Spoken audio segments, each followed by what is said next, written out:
international students! Today we're gonna be learning everything about Your one card, what it is, how to get it, and what to do if you lose it.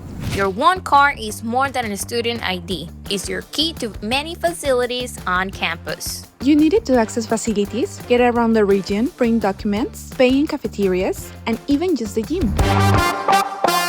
The first thing you need to do is upload your photo on your student portal and follow the next requirements. A white background, no accessories, and make sure the photo is well lit. And once your photo is approved, you're gonna be receiving an email confirmation.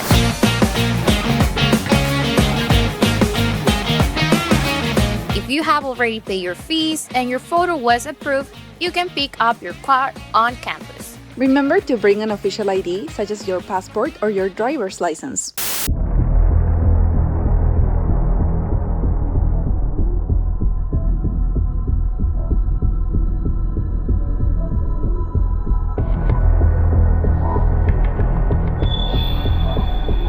Oh no, I lost my one card. Now, what do I do? If this also happens to you, don't panic. The first thing you need to do is log into your One Card portal and suspend it. The second thing to do is to get to your closest one card office to order the new one card, and it will cost you $25. But all your features and counter cash will be transferred to the new card. And that is all you need to know about your one card. See you on campus.